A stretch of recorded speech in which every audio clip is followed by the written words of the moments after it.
आदरणीय दर्शकवृन्द नमस्कार, म विक्रम श्रेष्ठ। विशेष सन्दर्भमा यहाँलाई हार्दिक स्वागत छ। दर्शकवृन्द, देशमा स्थायी सरकार छ, तर स्थायी सरकार सञ्चालन भइरहे पनि देशको राजनीति भने अस्थिर देखिएको छ। सत्ता सञ्चालन गरिरहेको नेकपा भित्र अन्तर्कलह जारी छ। प्रतिपक्षी दल कमजोर छ, यद्यपि जुन भूमिकामा हुनुपर्ने हो त्यो भूमिका पनि उसले प्रष्ट निभाउन सकिराखेको छैन। र यही समयमा नेपालको अन्तर्राष्ट्रिय क्षेत्रमा देखिएका विविध समस्याहरू छन्। विशेष गरी सीमा विवाद। नेपाल भारत सम्बन्धमा सीमा विवाद सुरु भएको पछिल्लो उदाहरण पनि महिनौँ भइसक्यो। यसको समाधान हुन सकेको छैन। बरु भारत आफैले चासो दिएको छ र कहिले गुप्तचर संस्थाका प्रमुखलाई गुप्तचर शैलीमै नेपाल भ्रमण पठाएर त्यसको सम्बन्ध सुधार गर्ने प्रयत्न गरेको जस्तो देखिन्छ। र त्यस लगत्तै अबको केही दिनमा भारतका स्थल सेनाध्यक्ष मनोज मुकुन्द नरवाणे पनि नेपाल औपचारिक भ्रमणमा आउँदैछन्। हेर्दाखेरि सुरक्षा अङ्गका एकजना प्रमुख नेपाल भ्रमणमा आउन लागे जस्तो देखिन्छ। तर त्यसभित्र राजनीतिक कूटनीतिक थुप्रै अवयवहरू त्योभित्र छ भनेर सामान्य रूपमा आकलन लगाउन सकिन्छ। यसबीचमा अब नेपालले खेल्नुपर्ने भूमिका के भन्ने विषय चाहिँ तत्कारो बनेको छ। यो समयलाई सदुपयोग कसरी गर्ने र नेपालको सीमा विवादलाई दीर्घकालीन रूपमा समाधान गर्नका लागि नेपालले खेल्ने भूमिका के, यी लगायतका विषय र नेपालको राष्ट्रिय राजनीति जो अस्थिर बनिरहेको छ यसभित्रको चुरो कुरो के हुन सक्छ, यसको समाधान के हुन सक्छ, हामी कतातिर जाँदैछौँ, यी विविध विषयमा आज हामी छलफल र बहस गर्दैछौँ। आज हामीसँग हुनुहुन्छ डाक्टर शिवजी यादव। उहाँ जनता समाजवादी पार्टीको प्रतिनिधित्व गर्नुहुन्छ। त्योभन्दा बढी उहाँ नेपालको राष्ट्रिय राजनीतिलाई नजिकबाट बुझ्नुहुन्छ, विश्लेषण गर्ने क्षमता राख्नुहुन्छ र उहाँ तार्किक हुनुहुन्छ। स्वागत छ यहाँलाई। डाक्टर साहब, मैले पृष्ठभूमिमा भने नेपालको राजनीति स्थायी सरकार त रह्यो, तर यहाँ भित्रको राजनीति चाहिँ निकै अस्थिर छ, निकै उथल पुथलबाट हामी गुज्रिरहेका छौँ। यसबीचमा भारतका स्थल सेनाध्यक्ष नेपाल भ्रमणमा आउँदैछन्। हाम्रो परराष्ट्र नीति पनि स्पष्ट छैन। भएको नीतिलाई पनि हामी दराजमा थन्क्याएर आफू अनुकूलको नेताहरूले कहिले गुप्तचर संस्थाका रका प्रमुखसँग भेटघाट गर्ने र भेटघाट भएको कुराहरू पनि गोप्य रूपमा राख्ने, यी लगायतका मनोपरि नेपालको राजनीतिक वृत्तमा देखिराखेको छ।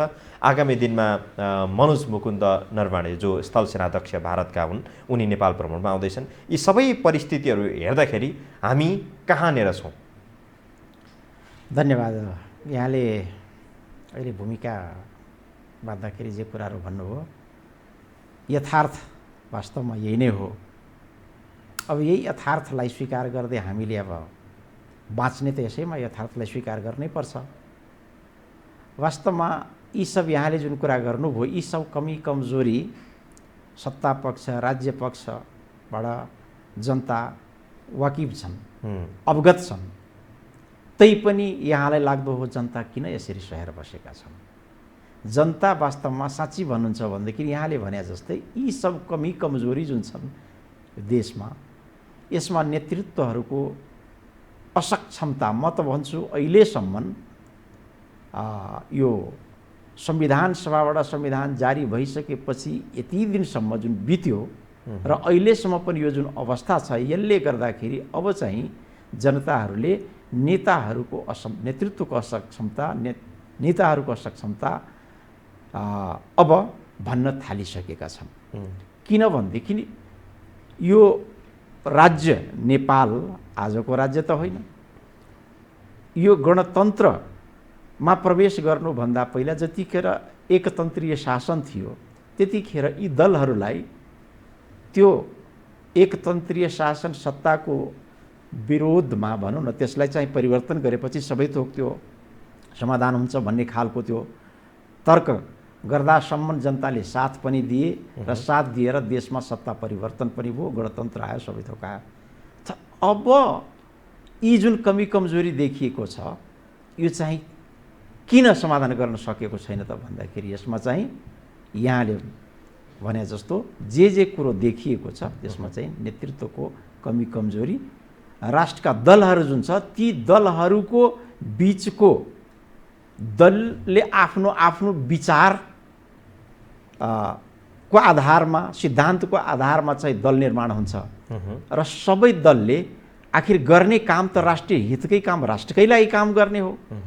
त्यो कुरो दलले प्रस्तुत गरेको विचार सिद्धान्तलाई जनताले हो विश्वास गरेर यसले आफ्नो यो विचार मार्फत देशलाई एउटा समृद्धिको बाटोमा लान्छ, देशको समस्याबाट निकास गर्छ भन्ने विश्वास गरेर दललाई भोट दिने हो।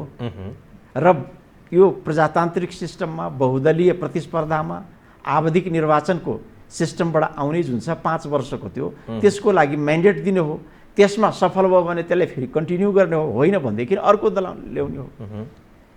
त त्यो निर्वाचन सकिसकेपछि संविधान सभाबाट संविधान जारी गरेर जब प्रवेश गर्यो गणतन्त्रमा, प्रवेश सङ्घीय गणतन्त्रमा प्रवेश गर्यो, त्यतिखेर जनता हौसिएर दुईवटा संविधान सभामा जुन कमी कमजोरी थियो र त्यतिखेर जुन समाधान हुन नसकेका कुरा थिए त्यसलाई ठिक छ विश्वास गरेर दललाई यिनीहरूले अब यही संविधान मार्फत यसबाटै संशोधनको प्रक्रियाले कमी कमजोरीलाई सच्याउँदै अगाडि बढ्छ, यसलाई अब साथ दिउँ, संविधान संशोधन गर्न सक्ने हैसियतसम्म यिनीहरूलाई साथ दिउँ भन्ने किसिमको एउटा हौसिएर जनताले नेकपालाई भोट दिए।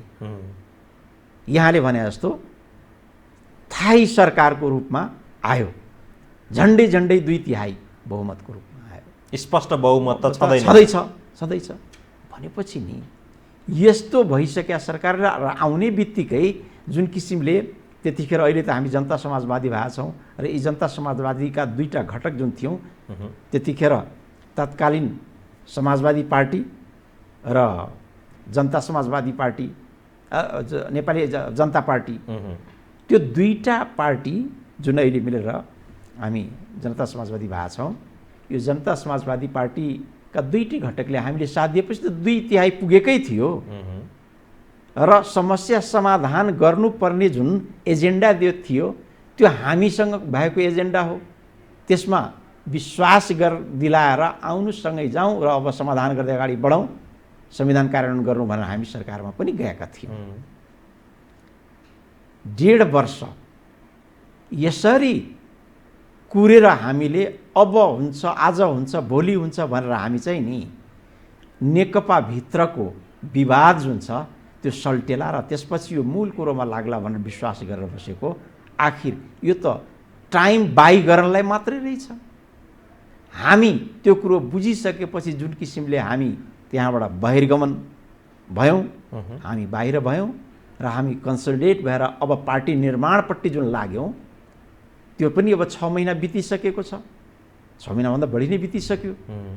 त्यही पनि उहाँहरू आफ्नै पार्टीभित्रको किचलोमा जुन अहिले हुनुहुन्छ यसले त के देखाउँछ भनेदेखि मलाई कता कता यो आर्टिफिसियल किचलो के उहाँहरू सत्ता पक्षको स्वाद पनि हाम्रै दलबाट ल्याओस्, प्रतिपक्षको स्वाद पनि हाम्रै दलबाट ल्याओस् भन्ने खालको जनताको दिमागलाई बाहिर जान नदिनलाई काङ्ग्रेसलाई पनि पाखालाई राख्ने र आफै चाहिँ दुईटै स्वाद चाहिँ आफ्नै दलबाट दिलाउँ भन्ने भनेको त्यहाँभित्र रणनीतिमा हुनुहुन्छ कि जस्तो लागेको छ मलाई। म कुटे जस्तो गर्छु, तिमी रोए जस्तो गर भन्ने नै हो कि जस्तो लाग्छ। किनभने पटक पटक देखिराख्नु भएको छ, आज फुट्छ कि भोलि फुट्छ कि पार्टी भन्ने सम्मको त्यसमा पुर्याउनुहुन्छ। रडाको त्यहाँ त्यस्तो हुन्छ, फेरि आएर मिल्छ।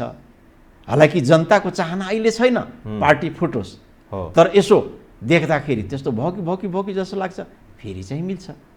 तर वास्तविकता त पार्टी एकजुट हुने र फुट्ने भने त सिद्धान्तले, विचारले। नेकपाको जब विचार एउटा हो, कम्युनिस्ट पार्टीको दुईटै पार्टी जुन भयो त्यो अलिअलिको न फरक थियो। त्यो नाटकीय रूप देखाउन नेकपालाई के त्यस्तो आवश्यकता छ अहिले? एक्ज्याक्टली यहाँले जुन भन्नुभयो नि, मलाई पनि अस्तिसम्म के लागेको थियो भनेदेखि अब चाहिँ यिनीहरू यसरी मिलेर बस्न सक्दैन। संविधान सभामा जुन किसिमले यी दुईटाको विचारमा मत भिन्नता थियो र नेकपा नहुँदा दुईटै जतिका माओवादी थिए, एकीकृत माओवादी र एमाले, त्यतिखेर एकीकृत माओवादीको हाम्रो दलसँगको एजेन्डाहरू धेरै कुरामा मिल्थ्यो। उहाँहरूको काङ्ग्रेससँग धेरै कुरा संविधान सभामा मिल्थ्यो। तर जब यो दुईटा दल संविधान जारी भइसकेपछि जब नेकपा बन्यो, नेकपा बनेपछि अहिलेसम्म हामीलाई के लागिरहेको थियो, यिनीहरूका पुराना जुन छन् नि त्यो कुरो त बाँकी नै छ। त्यसले गर्दा यिनीहरू खालि सत्ताको लागि एक ठाउँमा बसेका हुन्, फेरि चाहिँ नि यिनीहरू फुटिहाल्छन् भन्ने जस्तो लाग्थ्यो। तर होइन रहेछ जस्तो लाग्यो। किनभनेदेखि अहिले पछिल्लो समयमा बुझ्दै जाँदाखेरि उहाँहरू यस्तो गर्दै जाँदै अब स्थानीय इलेक्सनको समय त 1.5 वर्ष बाँकी। स्थानीय इलेक्सनमा प्रवेश गर्न साथ त्यो इलेक्सनको त्यसमा प्रवेश गरेको त्यसपछि अगाडिको इलेक्सन हुन्छ। त्यो इलेक्सनसम्म इन केस काङ्ग्रेसलाई पनि प्रतिपक्षीको भूमिका निर्वाह गर्न नदिने, कमजोर बनाउने र निष्क्रिय बनाइदिने, जनताको ध्यान त्यतातिर तानिरहने। अहिले त त्यही देखिएको छ नि हैन। काङ्ग्रेसको कसैले मूल्याङ्कन गर्नु पर्यो भने त पतुर काङ्ग्रेस जसले प्रमुख प्रतिपक्षी भनेको छ उसले कुनै भूमिका निभाउन सकेन, बरु खरो प्रतिपक्षी त नेकपा भित्रै छ। यही विश्लेषण भइरहेछ नि परिभाष। यहाँले भनेको मैले चाहिँ त्यसरी अहिले चाहिँ पछिल्लो समयमा बुझ्न लागेको छु। यो भनेको यो आवधिक निर्वाचनमा जनतालाई रणभुल्लमा पारेर आफ्नैतिर ध्यान चाहिँ केन्द्रित गरिराख्ने, र जनता त जनार्दन हो। त्यो चुनावको बेलामा अब जे जति कमी कमजोरी भयो माफ गर्नुहोला, घर दैलोमा गएर दाजुभाइ दिदीबहिनीबाट ढोगेर त्यो गरेपछि यतिसम्म गऱ्यौँ। र अब चाहिँ नि योभन्दा पहिला त नेकपाले मनमोहन अधिकारीले जुन ल्याउनु भएको थियो प्रोग्राम, त्यो प्रोग्रामको जुन फल थियो प्रतिफल त्यसैबाट अगाडि चाहिँ नि त्यो खानु पनि अहिले आएर त्यस्तै अब केही यतिखेरका जुन कामहरू उहाँहरूले गर्नुहुन्छ त्यसले देखाउँदै र त्यसलाई काङ्ग्रेसलाई ओझेलमा पारिराख्यो भनेदेखि त फेरि सफल हामी हुन्छौँ कि भन्ने उहाँहरूको मनमा एउटा त्यस्तो किसिमको आकलन हुन सक्छ। यदि त्यो आकलन हो भने त त्यो त दिवस सपना बन्न सक्ला, किनकि नेपाली जनताको विकल्पको रूपमा त नेकपा र काङ्ग्रेस मात्रै होइन, विकल्प त अरू छ। एक्ज्याक्टली हो। त्यही भएर राज्य व्यवस्था प्रति पनि मान्छेहरूको विकल्प खोज्न सक्छन् जनताले। हो, एक्ज्याक्टली त्यही विकल्पको रूपमा अहिले जनता समाजवादी पार्टी उदाएको छ। र जनताले यो कुरोलाई बुझ्यो भनेदेखि अबको निर्वाचनमा जनता समाजवादी पार्टीलाई निश्चय जनताले साथ दिनेछन्, मौका दिनेछन्। र जनता समाजवादी पार्टी यो दूरदृष्टि राखेर अहिलेदेखि नै दीर्घकालीन योजना बनाएर यदि संयमित भएर काम गर्यो, नेतृत्वले बुद्धि पुर्यायो, सङ्गठनलाई दरो बनायो भनेदेखि अबको विकल्प भनेको जनता समाजवादी पार्टी नै। फेरि यो पनि अलिक बढी नै अति महत्त्वकाङ्क्षी विषय भएन र? बिल्कुलै होइन। किनकि तपाईँहरूको 77वटा जिल्लामा त्यो खालको पहुँच, त्यो खालको संयन्त्र देखिन्न अहिले पनि। वास्तविक धरातल हेऱ्यो भने त त्यो छैन। अहिले जसपा त निर्माण भयो, तर पहाडी क्षेत्रमा डाक्टर बाबुराम भट्टराई बाहेक, उहाँको गोर्खा जिल्ला बाहेक अरू पहाडी जिल्ला, हिमाली जिल्लाहरूमा त कतिपय जिल्लामा त तपाईँहरूको अस्तित्व खोज्नलाई समेत गाह्रो पर्ने अवस्था छ। वास्तविक धरातल त यो हो नि अहिले। यस्तो अवस्थामा त्यो सम्भावना देख्नुहुन्छ अबको 1.5 वर्षमा, 1.5 वर्षभित्र? अब यहाँले भन्नुभयो जस्तै यसरी चाहिँ नि कुनै व्यक्ति प्रधान चाहिँ पार्टी हुँदैन, विचार प्रधान हुन्छ। र यसमा यहाँले जुन कुरो भन्नुभयो बाबुरामजी एउटा चाहिँ शीर्षस्थ, त्यसमा चाहिँ पूर्व प्रधानमन्त्री भइसकेका मान्छे, त्यो सबै नेतृत्वमा पुगिसकेको मान्छे हो, बुझेको जानेको मान्छे हो। तर पहाडको पुरा प्रतिनिधित्व बाबुरामजीले नै गर्नुहुन्छ भनेर यो पनि नि सोच गलत हो। किनभनेदेखि हामीसँग पहाडमा उहाँभन्दा बढी भनौँ न विश्वास आर्जन गरेको, अहिले त बाबुरामजीले साँच्ची भन्नुहुन्छ भनेदेखि पहाडभन्दा मधेसमा बढी विश्वास गर्छ, मधेसीले बढी विश्वास गर्छ। किन उहाँ चाहिँ नि हाम्रो एजेन्डालाई साथ दिइराख्नु भएको छ, दिनुभएको छ, पूर्व प्रधानमन्त्री हुनुहुन्छ, उहाँसँग अनुभव छ, के गर्नुहुन्छ भनेर एउटा विश्वासले उहाँलाई दिएको छ। पहाडमा त मलाई जहाँसम्म लाग्छ बाबुरामजीलाई पहिलाको जुन विश्वास थियो त्यो पनि गुमेको छ। त्यसले गर्दा यहाँले भने जस्तो एउटा बाबुरामजी जुन भन्नु, एउटा बाबुरामजी होइन, सिङ्गो नेपालमा हाम्रो जुन मैले जुन भने नि विकल्पको खोजीमा जुन जनता छ, त्यो जनताले नेतृत्व उहाँले चाहिँ बाबुरामजीले गर्नु के हो त भनेदेखि पहाड मधेसमा एउटा जुन भन्ने थियो नि हाम्रो दल मधेस केन्द्रित दल मात्रै हो, नेतृत्वमा मधेसी मात्रै छन् भन्ने खालको त्यो एउटा शङ्का जुन थियो नि, त्यो शङ्कालाई दूर गर्नुभयो। किनभनेदेखि नेतृत्वमा त अहिले बाबुरामजी हुनुहुन्छ। त्यो बाबुरामजी अहिले साँच्ची भन्नुहुन्छ पहाडे भन्दा पनि मधेसीको बढी चाहिँ विश्वास। तपाईँहरूको यो पनि चिरफार गरिहालौँ, विषय उठिहाल्यो। अहिले नम्बर 1 नेता को? किनभने तपाईँहरूको तालिकामा वरियतामा हेऱ्यौँ भने 1 नम्बरमा महन्त ठाकुर नै, उहाँको नाम नै देखिन्छ। डाक्टर बाबुराम भट्टराईको नाम त्योभन्दा माथि राखिएको छ, त्यसमा कुनै नम्बर लेखिएको छैन। अब दुवैतिरबाट तर्क गर्ने हो भने दुवैजना चाहिँ नम्बर 1 नेता जस्तो देखियो। नम्बर 1 नेता चाहिँ को? हेर्नुहोस्, विधि र विधानले चाहिँ नि यी सब कुरो, टेक्निकल कुरो जुन छ नि, यसलाई चाहिँ पुर्याउँछ। तर मनोविज्ञान अहिलेसम्म जुन किसिमको त्यो थियो, हाम्रो एकीकरण हुँदै आउँदा, दुई दल एकीकरण हुने बेलामा जुन प्रक्रियागत हिसाबले दुवैको नेता नेतृत्वलाई कसरी पोजिसनमा राख्ने भन्ने त्यो मिलाउँदा हामी चाहिँ नि महन्त ठाकुरजी 1 नम्बर, उपेन्द्र यादव 2 नम्बर, 2 अध्यक्षीय प्रणाली र सङ्घीय परिषदको अध्यक्ष त्यो हुने बेलामा त उहाँलाई चाहिँ वरिष्ठ नेता भनेर तोकियो, मिलाइयो निर्वाचन आयोगमा जाँदाखेरि। तर विधान बनिसकेपछि वैधानिकता, विधानको जुन हिसाब हुन्छ त्यसमा मर्यादा, मान्यता त्यसले नै मान्य हो। त्यसले गर्दा तपाईँको विधानमा त सङ्घीय परिषद नै प्राथमिकतामा छ हैन? विधानमा सङ्घीय परिषद, कुनै पनि दलको विधान भनेकोमा महाअधिवेशन भनेको सर्वोच्च निकाय हुन्छ। महाअधिवेशन पछि सङ्घीय परिषद छ हाम्रो, र त्योभन्दा मुनि केन्द्रीय परिषद छ। भनेपछि सङ्घीय परिषदको अध्यक्ष भनेको त स्वतः यसको केन्द्रीय जुन परिषद हुन्छ, केन्द्रीय कमिटी हुन्छ, समिति, त्यसको चाहिँ अध्यक्ष भन्दा त माथि नै हुन्छ नि मर्यादामा। भनेको डाक्टर बाबुराम भट्टराई नै अहिले जसपाको सबैभन्दा माथि हुनुहुन्छ। अब त्यो चाहिँ वैधानिक, त्यो यी सब कुरो चाहिँ नि वैधानिकता नेताहरूको अहिले चाहिँ मिलाउने क्रममा हुनुहुन्छ, त्यसले गर्दा त्यो गर्नुहुन्छ। र अध्यक्ष उहाँ तोकिसक्नुभयो भनेदेखि मलाई जहाँसम्म लाग्छ हुनुपर्ने त्यही नै हो। फेरि त्यो कुरो उहाँहरूले एक आपसमा 3टै नेता उहाँले सहमति गरेर जे जसलाई भन्नुहुन्छ त्यो चाहिँ आम कार्यकर्तालाई, जनताले स्वीकार्यो। तपाईँले अघि विकल्पको रूपमा अब जसपा आउन सक्छ भनेर तपाईँले दाबी गर्नुभयो, त्यो चाहिँ निर्वाचन पछिको परिणामको हिसाब किताब हामीले गऱ्यौँ हैन? त्योभन्दा अगाडि नै अब जसरी भारतीय स्थल सेनाध्यक्ष मनोज मुकुन्द नरवाणे नेपाल भ्रमणमा आउँदैछन् र त्यो भ्रमणसहित सुरु हुन लागेको एउटा नयाँ नेपाल भारत सम्बन्धको नयाँ वार्तालाप, कुराकानी अथवा नयाँ खालको नयाँ सिराबाट, फरक सिराबाट जुन किसिमले छलफल हुँदैछ, ती कुरालाई समेत मध्यनजर गर्दै लिपुले कालापानी र लिम्पियाधुराको विषय, जो सीमाको विषय, विवादको विषयमा रहेको छ, नेपालले नक्सामा समेत समेटिसकेको छ, अब वास्तविक रूपमा भूमि फिर्ता गर्ने विषय रहेको छ। यही विषयले गर्दाखेरि नेपाल भारत सम्बन्धमा दरार पैदा भयो, जो नेकपाको सत्ता रहेको समयमा। अब फेरि भारतले अहिले जसै यो वार्ता छलफललाई अगाडि बढाएको छ, यही माध्यमबाट जसपालाई अगाडि सारेर, त्यसमा पनि डाक्टर बाबुराम भट्टराईलाई अघि सारेर सत्ता फेरबदलमै कतै लागेको छ कि भन्ने आकलन, विश्लेषण नेपाली राष्ट्रिय राजनीतिमा सुरु भएको छ। यो कति सत्य हो? होइन, अब यहाँले जुन भन्नुभयो नि, अब यसमा नेपालको सत्ता कसको हातमा दिने नदिने जनताको हातमा हो। किनभनेदेखि त्यो दिने साँचो त जनतासँग छ, जसले जुन दललाई त्यो मत दियो त्यसैको हातमा जान्छ।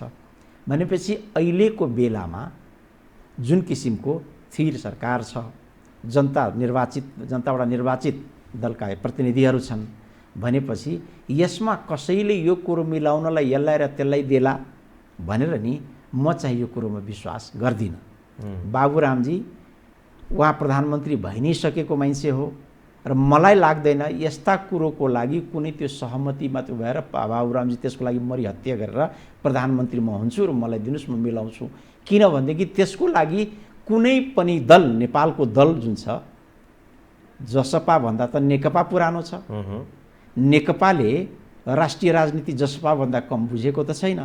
भनेपछि त्यो कुरो त कुनै व्यक्तिले होइन कि त्यो त मिलाउने, यहाँले भन्नुभएको त्यो भूमिका बाबुरामको जीको जुन छ, त्यो एउटा दलीय नेताको हिसाबले आन्तरिक उसमा चाहिँ उहाँको विचारलाई एकोमोडेट एकुमुलेट गर्ने हो, मिलाउने हो, विचार हामीले लिने हो। भारतसँगको जुन सम्बन्ध छ त्यो सम्बन्धको साँचो भनौँ न, मिलाउने जुन छ त्यसको त आन्तरिक रूपमा नेपाली काङ्ग्रेस, नेकपा, जसपा यी सबै मिलेर सबैको एक स्वर एक मत हुनु पर्यो नि। सबैको फरक विचार हुनु भएन नि। व्यक्तिले मिलाउने होइन, राष्ट्रले मिलाउने हो। राष्ट्रभित्र यी सबै दल छ। तर बाबुराम भट्टराईलाई त 5 नम्बर वरियताबाट 1 नम्बरमा ल्याउने काम, पार्टीभित्र 1 नम्बरमा ल्याउने काम त यो भारतीय खेल अन्तर्गतको परिणाम भनेर धेरैले चर्चा गर्छ। अब यस्ता कुरो नि, अब यी सब यदि हामी यसरी अरूमाथि नै विश्वास गर्न थाल्यौँ, आफ्नै हात आफ्नै विचारमाथि विश्वास गरेनौँ भनेदेखि पार्टीमा त पार्टीको सङ्गठनभित्र जुन छ नेतृत्व र नेता त्यो चयन गर्ने त्यो विधि र विधानले हो, त्यसले चाहिँ न चयन गर्ने हो। यदि त्यस्तो हो भनेदेखि तपाईँलाई के लाग्छ, जसपाका यत्रा जुन सेन्ट्रल कमिटीका 750 नेता छन्, अन्ततोगत्वा आज 1 नम्बरमा राखे पनि भोलि त त्यो प्रक्रियामा आउनु परिहाल्छ। के सबै 750 नै इन्डियाले नै भनेकै सबै कुरो मान्छ त? इन्डियाले नै नियुक्त गरिदिएका ती नेताहरू हुन् त? होइनन् नि। यो त सबै नेपाली, नेपालको हितको लागि बनेको पार्टी नेपाली हुन्। त्यसले गर्दा यसमा चाहिँ भारतले चाहिँ त्यहाँ ल्याइदियो, उसलाई 1 नम्बरमा राखिदियो, अर्कोलाई 2 नम्बर, यो चाहिँ नि बिल्कुल यस्तो सोचले हामी अगाडि बढ्यौँ भनेदेखि हामी चाहिँ मानसिक रूपमा कमजोर हुन्छौँ, राष्ट्रियता हाम्रो कमजोर हुन्छ। यसरी सोच पनि राख्नुहुन्न र यस्ता गलत तर्क आन्तरिक कुनै पनि छिमेकी अहिले त यस्तो भू राजनीति भनेपछि यो कोरा कल्पनाभन्दा बाहिरको कुरा गरिरहेछ। अब यसलाई नि यसरी कोरा कल्पना पनि नभनौँ। अन्तर्राष्ट्रिय राजनीति त राष्ट्रिय राजनीति, अन्तर्राष्ट्रिय राजनीति हरेक देशको आफ्नो आफ्नो देशभित्रको आफ्नो हुन्छ, अन्तर्राष्ट्रियको त आफ्नो हिसाबले त्यो हुन्छ नै। त्यसले गर्दा आफ्नो आफ्नो हिसाबले आफ्नो प्रभावमा पार्ने, राख्न खोज्ने त्यो सम्बन्ध हुन्छ नि। यो निर्वाचन अगाडिको परिवेशमा डाक्टर बाबुराम भट्टराई फेरि प्रधानमन्त्री बन्ने यो मुलुकको त्यो सम्भावना छैन? त्यसो भए राजनीतिक समीकरण हो, उथलपुथल आउँछ, स्वार्थ मिल्यो भने त्यो सम्भावना हुन्छ होला नि? होइन, स्वार्थ भन्नाले कसरी स्वार्थ? यसमा चाहिँ राष्ट्रिय राजनीतिको स्वार्थ हुनसक्छ, दलभित्रको अनेकन स्वार्थ हुनसक्छ। होइन, राष्ट्रिय राजनीतिको स्वार्थमा त अब नेकपाले यदि विश्वास गर्छ जसपालाई, प्रधानमन्त्री भएर जसपाको बाबुरामजी यदि इन्डियासँगको सम्बन्ध सुधार गर्छ र दिन्छ भनेदेखि किन उहाँ चाहिँ नि अगाडि बढ्नुहुन्छ, लिनुहुन्छ त्यो जिम्मा? त्यसमा तपाईँहरू साथ दिनुहुन्छ? अब त्यसमा त नि कसले यस्ता किसिमको राम्रो देशको लागि राम्रो काम गर्ने जिम्मा पाउँदा कसले साथ दिँदैन? पार्टी त हर्षित भएर दिन्छ। तर मलाई लाग्दैन विधि र विधानले त्यसरी गर्छ। यदि त्यो कुरो उहाँलाई साथ दिने, हामी प्रतिपक्षकै भूमिकामा बसेर राष्ट्रिय राजनीतिमा, त्यो कुरा त ठिक छ डाक्टर साहब, उहाँलाई साथ दिएर उहाँलाई अगाडि बढेर यदि समाधान गर्ने। मैले तपाईँलाई जोड्न चाहिँ कहाँ खोजेँ भने जसरी मनोज मुकुन्द नरवाणेको नेपाल भ्रमण हुँदैछ, जसरी उनी अघोषित रूपमा, यो घोषणा भएको कुरा त होइन, त्यहाँका प्रधानमन्त्री नरेन्द्र मोदीको एउटा विश्वासपात्रको रूपमा, दूतको रूपमा उनी औपचारिक रूपमा नेपाल भ्रमण आउँदैछन्। हुन त उनी देखिँदाखेरि भारतीय सेनाका प्रमुखको रूपमा उनी आउँदैछन्। यद्यपि उनी नेपाल आउँदै गर्दाखेरि भारतीय स्वार्थ पुरा भएन भने उसले जुन खालको स्वार्थ साधेको छ सीमा विवादको सम्बन्धमा अथवा नेपाल भारत सम्बन्ध सुधारको सवालमा, त्यो स्वार्थ पुरा भएन भने सत्ता फेरबदलमा उसको भूमिका त्यतातिर केन्द्रित हुन्छ, उसको रणनीति त्यसतर्फ केन्द्रित हुन्छ भन्ने चाहिँ यो आकलन नेपाली राजनीतिमा भइराख्यो। त्यसकारण मैले तपाईँलाई सोधेको, त्यो सम्भावना हुन्छ कि होइन? यस्ता किसिमको तर्क गर्नु चाहिँ नि अहिले मैले भने हामी चाहिँ आफैलाई यस्तोमा चाहिँ कमजोर पार्नु हो। यस्तो किसिमको तर्क नगरौँ, किनभनेदेखि जनताले हामी यी सब होइन, भारतीय प्रभाव त नेपाली राजनीतिमा खुल्ला उसले जगटेर राखेको छ भन्ने कुरा त अस्ति भर्खरै गोयलको भ्रमणबाट त पुष्टि भइसक्यो नि। अझै पनि हामीले यसमा सन्देह जारी गरिरहनुपर्छ?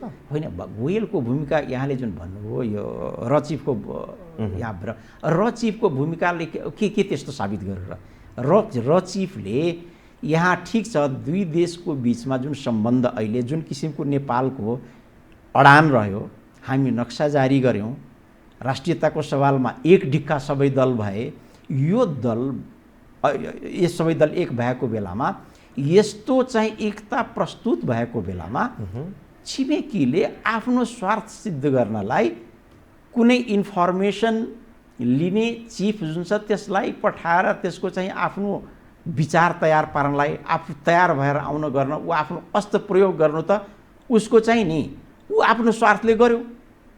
त्यसमा चाहिँ यदि त्यति हाम्रो नेता बुझेका छैनन् भन्ने छैन, हाम्रा नेताहरूले पनि बुझेका छन् भनेपछि जसरी बुझेर गए र तयार भएर आउँछ हामी पनि तयार भएर बस्नु पर्यो नि त। उनीहरूको कुनै कालो स्वार्थ थिएन भने रातारात प्लेन चार्टर गरेर नेपालमा आएर प्रधानमन्त्रीलाई रातारात 2-3 घण्टासम्म भेटिरहनु पर्ने त्यो बाध्यात्मक परिस्थिति के थियो नेपालमा यति बेला, नेपाल र भारत सम्बन्धमा? होइन, बाध्यात्मक परिस्थिति यहाँले भन्नुभयो अहिले चार्टर गरेर भन्नाले अब उहाँ इन्डियासँगको फ्लाइट अहिले रेगुलर नभएकोले आउने त चार्टर फ्लाइटमै हो र बिना सूचना मध्यरात 9 बजेदेखि 11 बजेसम्म नेपालका कार्यकारी प्रमुखसँग एकजना गुप्तचर संस्थाका प्रमुखले भेट गरेर बस्नुपर्ने त्यो परिस्थिति छ र नेपाल भारतको सम्बन्ध अहिले त्यस्तो अवस्थामा छ र? प्रधानमन्त्री कार्यालयको जिम्मा पाउनु भएको ईश्वर पोखरेल, कमरेड ईश्वर पोखरेलज्यूले नै अस्ति सबै क्लियर भरिसक्नु भएको छ। यी सब तय भएर परराष्ट्र मन्त्रालयको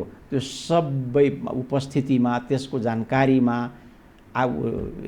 भारतीय दूतावासको आग्रहमा, त्यो जानकारीमा र त्यो सबै मिटिङ भएको त्यो नोट सहित यदि त्यो छ भनेदेखि यसलाई चाहिँ धेरै अन्योलमा पारेर मानिसलाई यसबाट चाहिँ दिग्भ्रमित गर्नु, त्यो भनेको आफैले कमजोर पार्नु हो। जिम्मेवार व्यक्तिले त्यति भनिसकेपछि मलाई लाग्दैन, खालि स्वार्थ के लाग्छ मलाई इन्डियाकोले यहाँले जुन भन्नुभयो नि रातारात आएको होइन, उहाँ आउनुभन्दा पहिला त नरवानेको भिजिट त यहाँ चाहिँ नि हुने कुरो त पहिले घोषणा भएको, सामान्य हल्ला खल्ला थियो, मिति तोकिएको थिएन।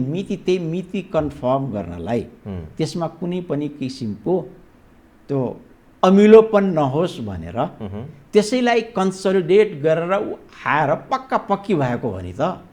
भनेपछि नि यसको मिति तय गर्ने, यसको वातावरण बनाउने त दुई देशको सेनाका आफ्नै संयन्त्रहरू छन्, संयन्त्रले गर्ने होला। त्यो भएन भने परराष्ट्र मन्त्रालय छ, कूटनीतिको त्यो एउटा सानो रेखा, त्यसलाई त समाउन सकिन्थ्यो। यो त त्यो रेखा त सबै धुमिल पारियो नि। एकजना कार्यकारी प्रमुख, सरकारको देशको कार्यकारी प्रमुख, एउटा रहेको एउटा सानो सङ्गठनको प्रमुख आएर रातारात भेटघाट गर्ने भने त यो त मिल्यो र? अरे बिल्कुल होइन। त्यो प्रमुख त्यो भेटघाट भन्नाले त्यो त्यस्तो दुई देशको चाहिँ त्यो त्यस्तो कूटनीतिक त्यस्तो भेट होइन। यहाँ चाहिँ नि भनिएकै हो त्यो जुन प्रमुखको जुन आगमन यहाँ हुँदैछ र त्यसमा जुन एजेन्डाहरू नि उठ्ला, त्यो एजेन्डालाई चाहिँ आकलन गरेर त्यसको जुन स्ट्रेन्थ जे छ त्यसको लागि कुनै पनि असहजता नहोस् भनेर विचार बुझेर तयार हुनु भनेको यो चाहिँ दुई स्तरको त्यो वार्ता भएको त होइन नि। त्यो सारा देशका जनताले यसको विरोध गरिरहेका छन्, आपत्ति जनाइरहेका छन्, तपाईले यसको बचाउ गरिरहनु भएको छ। होइन, जनताले विरोध यसलाई चाहिँ नि यही त यहाँ देशमा सबभन्दा दुर्भाग्य के भयो भनेदेखि हरेक कुरोलाई राष्ट्रिय अन्तर्राष्ट्रिय सबै कुरोलाई एउटै डालोमा राखेर हेर्न थालियो। हामी बिचमा जसपा नेकपा र काङ्ग्रेसको बिचमा आफूमा प्रतिस्पर्धा हुन सक्छ, त्यो हाम्रै देशलाई हामी आफ्नो हिसाबले बनाउँछौँ भनेर एक बिचमा प्रतिस्पर्धा हुन सक्छ। तर इन्डियासँगको कुरोमा त हाम्रो प्रतिस्पर्धा छैन नि। हामी त एक ढिक्का छौँ, एक छौँ भनेपछि यसमा चाहिँ नि हामीले उसलाई चोरलाई देखाएर उसले तिमीले यसो गल्ती गरिस्, त्यो गल्ती गरिस् भनेदेखि त अहिले उसले प्रधानमन्त्रीबाट हटाउन सक्नु पर्यो। यदि राष्ट्रिय त्यसो भए हिसाबले चाहिँ राष्ट्र स्वार्थको विपरीतमा कुनै त्यस्तो गरेको छ, गलत काम गरेको छैन भनेदेखि प्रधानमन्त्री कार्यालयले को कहाँ जिम्मेवारी पाएका उप प्रधानमन्त्रीजीले स्वयं अस्ति भनिसकेपछि मलाई लाग्छ यसमा चाहिँ कन्फ्युजन हुनु भएन र जनतालाई यसो भए हामी प्रष्ट रूपमा यो बुझ्न सक्छौँ अथवा तपाईँले यो प्रश्नको सिधा जवाब दिनु होला कि रका प्रमुख नेपाल भ्रमणमा आउने कुराहरू यो चाहिँ प्री प्लानिङ थियो अथवा यो पूर्व तयारी अनुसार नै थियो, यसमा आपत्ति जनाइराख्न आवश्यक छैन, अथवा यो सम्भावनाभन्दा बाहिरको कुरा, अपत्यारिलो कुरा, आश्चर्यचकित हुने कुरा होइन? बिल्कुलै होइन। यो कुनै सरकार भने नि सरकार पूर्व तयारी अनुरूप नै हो यो भिजिट।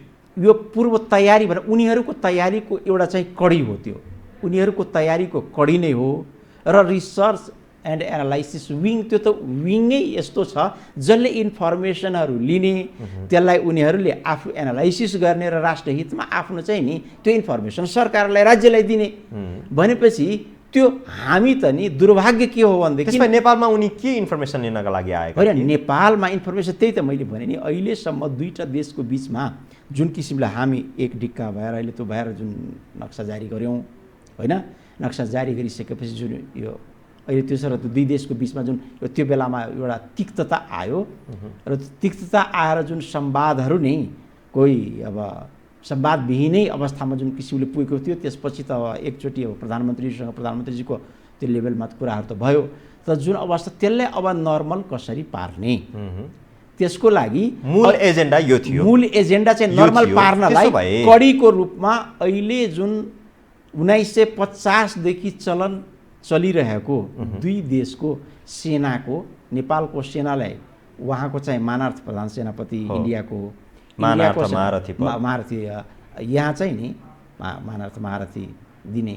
इन्डियाको प्रधान सेनापति त्यो नेपालले अघिल्लो वर्ष लिसक्यो अब उनीहरूको लिने पालो थियो यही कारणले त्यो हुन सकेन भनेदेखि 1950 देखि अहिलेसम्म जुन चलिआएको त्यो हो त्यो पनि बिथोलीले यो त एउटा देखाउने दाँत मात्रै हो भन्ने छ नि होइन देखाउने दाँत अब यसलाई यस्तै त देखाउने दाँतमा त चपाउने दाँत के हो त के ऊ आउने बित्तिकै रको चिफ आउने बित्तिकै के हुन्छ यहाँ उसको त रको चिफ रको त त्यसो उहाँले कसलाई भेट गर्नुभयो होला त्यसो भए किनभने चर्चामा आयो पूर्व प्रधानमन्त्री नेकपा एमालेका अध्यक्ष पुष्पकमल प्रचण्डसँग पनि उहाँको भेट भयो त्यसपछि माधव कुमार नेपालसँग पनि उहाँको भेट भयो पछिल्लो समय चर्चामा आयो तपाईँहरूको शीर्षस्थ नेता पूर्व प्रधानमन्त्री बाबुराम भट्टराईसँग पनि उहाँको भेट भयो भन्ने कुरा आयो यो यथार्थ हो त्यसो भए होइन भेट नलुकाउँ नछुपाउँ होइन अब हामीलाई जानकारी छैन उहाँको भेट भयो भएन जानकारी पार्टीमा जानकारी छैन मलाई पनि जानकारी छैन मैले पनि मिडिया मार्फतै प्रधानमन्त्रीजीको भेट भएको हो र त्यो चाहिँ सरकारी उपस्थितिमै त्यो सेड्युल अनुसार जसरी हुनुपर्ने हो त्यसरी नै भएको हो जानकारी दिएर राजदूतावासको जानकारी मार्फत हाम्रो परराष्ट्र मन्त्रालयको उपस्थितिमा त्यो कुराहरूको नोट राखेरै त्यो सब भएको हो त्यति मलाई जानकारी छ त्यो बाहेकहरू यहाँले भन्नुभएको जस्तो नि दुई देश त यस्तो खुल्ला छ यदि भेट्न चाह्यो भनेदेखि कसैले थाहा पाउन सक्छ र थाहै नपाइकन नि मानिसहरू नि एकअर्कासँग भेट गर्न सक्छन् नि जान आउन सक्छन् नि त्यस्तो भएको ठाउँमा नि यसलाई चाहिँ बढी अतिरञ्जित किसिमले नि यो भेटेर चाहिँ यस्तो भइसक्यो कुनै भेट्न चाह्यो भनेदेखि उहाँ नै त्यो व्यक्ति नै भेट्नुपर्छ र त्यो संस्थाको त नेपाल प्रमुखै नेपाल यहाँ छ विङै रको नेपालमा छ भनेपछि यहीँको जुन प्रतिनिधि छ त्यसैले भेटेर पनि त त्यो कुरो चाहिँ नि सूचना पास गरिदिन सक्छ नि त भनेपछि यसलाई हामीले नि त्यो सबैको आफ्नो आफ्नो काम हो ल त्यसो भए यो बताइदिनुहोस् डाक्टर साहब तपाईँले कि मनोज मुकुन्द नरवणेको नेपाल भ्रमण अब 19, 20 र 21 गते 3 दिन हुँदैछ त्यस बीचमा नेपालले के गर्छ भारतले के प्रस्ताव गर्छ सहमतिको मिलनबिन्दु अथवा त्यसपछि फर्दर अरू प्रोसेसहरू अगाडि बढाउनका लागि दुई देशको सम्बन्ध सुधारका लागि अरू के स्टेपहरू अगाडि बढ्न सक्छन् अब यहाँले जुन भन्नुभयो अहिलेसम्मको सेड्युलमा चलन अनुसार अब उहाँलाई यहाँको प्रधान सेनापतिको निमन्त्रणामा आउने हो उहाँको भेटघाट हुन्छ त्यो औपचारिक कार्यक्रम त छँदै नै छ उहाँले प्रधानमन्त्री केपी शर्मा ओलीसँग पनि भेट गर्दै हुनुहुन्छ राष्ट्रपतिसँग भेट हुने नै भयो केपी शर्मा ओली संजोगले अब यी सब कुरो नि हाम्रो प्रधानमन्त्रीजी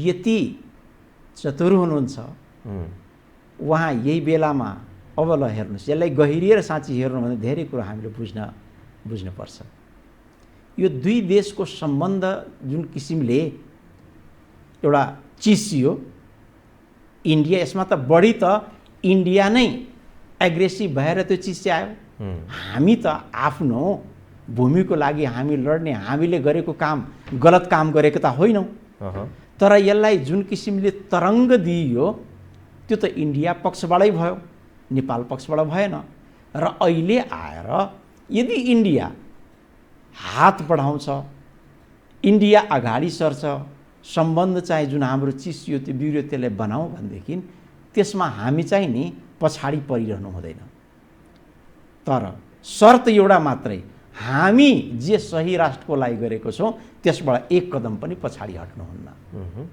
त्यसले गर्दा अहिले मलाई जहाँसम्म लाग्छ प्रधानमन्त्रीज्यू अहिले रक्षा मन्त्रालयको जिम्मेवारी पनि लिनुभएको छ र संजोगले यो पहिला पनि चलनमा जतिखेर राजतन्त्र थियो त्यतिखेर धेरैजसो रक्षा मन्त्री त प्रधानमन्त्री नै रक्षा मन्त्री हुन्थे।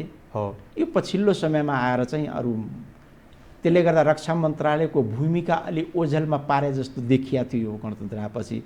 मलाई जहाँसम्म लाग्छ जुन गम्भीरताले प्रधानमन्त्रीजीले आफै त्यो जिम्मेवारी लिनुभयो र त्यो बेलामा एउटा प्रधानमन्त्री जुन किसिमले चिफको भिजिट बाडै पनि के बुझ्न सकिन्छ भनेदेखि भारतले प्रधानमन्त्रीको यो भिजिटलाई धेरै उच्च लेभलले एउटा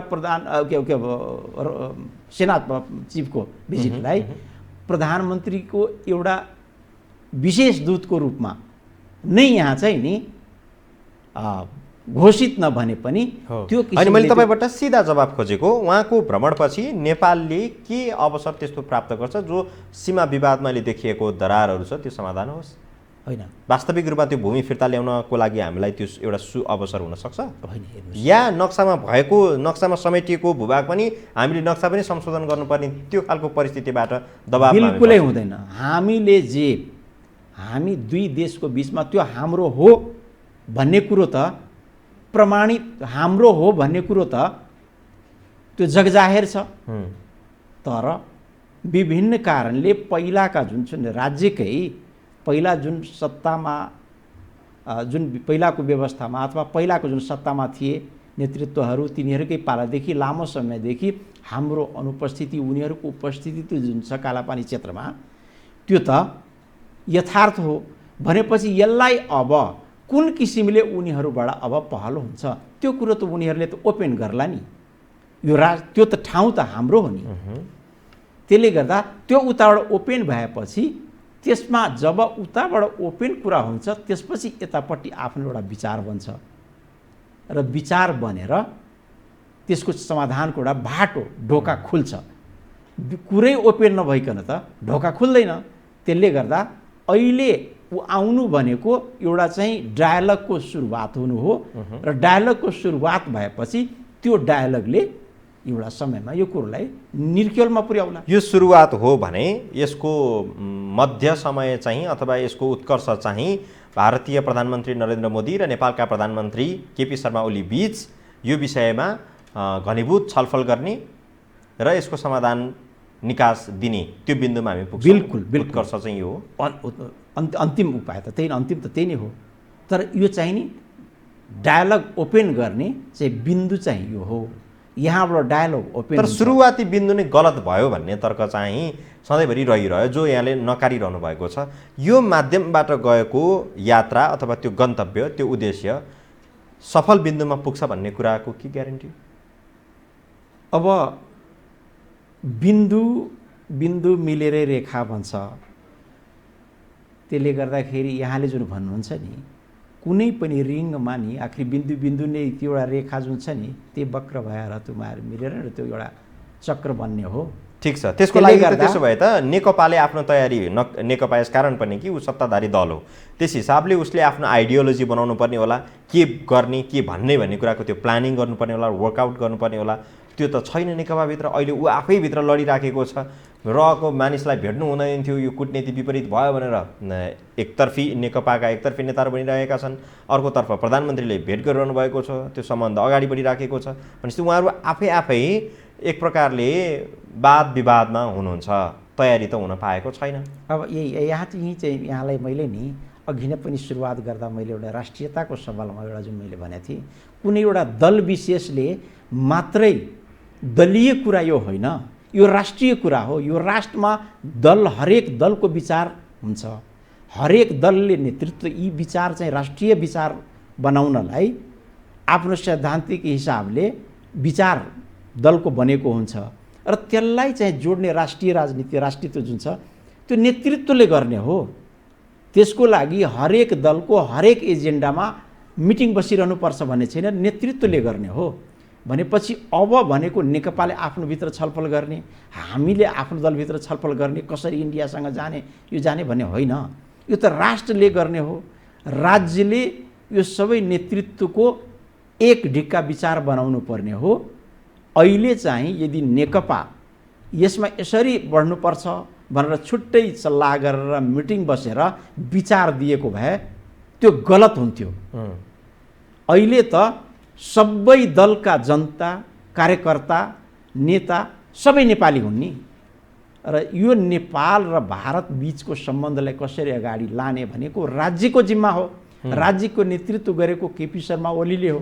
भनेपछि उहाँको काम अहिले तीनटै अरू दलहरू पनि छन्, ती नेताहरूलाई पनि समेत, यो तीनवटा राष्ट्रिय दल जुन छ त्यो मात्रै होइन कि अरू दलका नेताहरू छन्, उहाँहरूसँग पनि सर्वदलीय बैठक बसेर त्यसलाई अगाडि बढाउने हो, अगाडि लाने हो, न कि कुनै आफ्नो दलको विचारअनुसार अगाडि बढ्ने हो।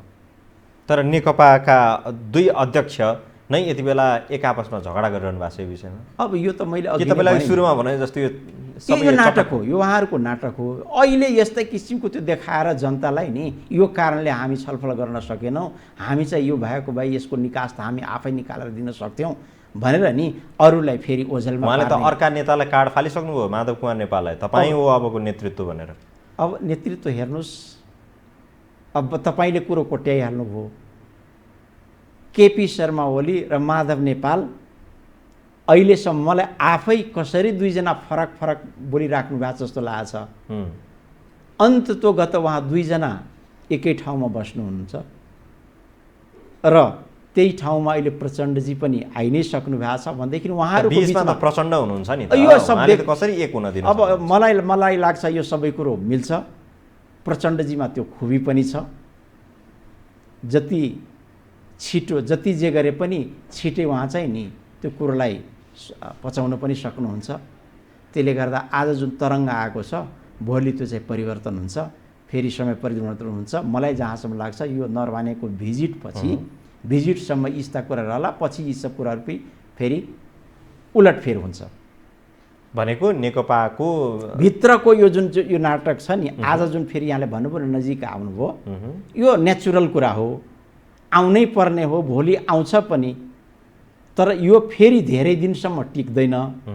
यो भिजिटको बेलामा कसको गल्ती, कसको राम्रो विचार भन्ने यी सबैको एउटा चाहिँ नि ठाउँ राख्नलाई, एउटा ग्याप क्रिएट गर्नलाई उहाँहरूले चाहिँ सब नाटक गरिराख्नु भएको छ। उहाँहरूको भित्रको विवादबाट हामी चाहिँ धेरै चिन्तित पनि हुनुहुन्न, खुसी पनि धेरै हुनु। यति बेला सबैभन्दा जोखिम चाहिँ कसलाई छ नेकपाभित्र? केपी शर्मा ओली, माधव कुमार नेपाल या पुष्पकमल दाहाल प्रचण्ड? सबभन्दा जोखिम पुष्पकमल दाहाललाई छ, प्रचण्डलाई छ। किनभनेदेखि उहाँ चाहिँ एक किसिमले यसलाई घोषित जेसुकै भन्नुहोस्, उहाँ त नेकपा एमालेको जुन एउटा ठुलो जत्था हो त्योसँग समाहित, त्योसँग मिल्न जानुभएको हो। बराबरीको हैसियतको मिलन त होइन नि।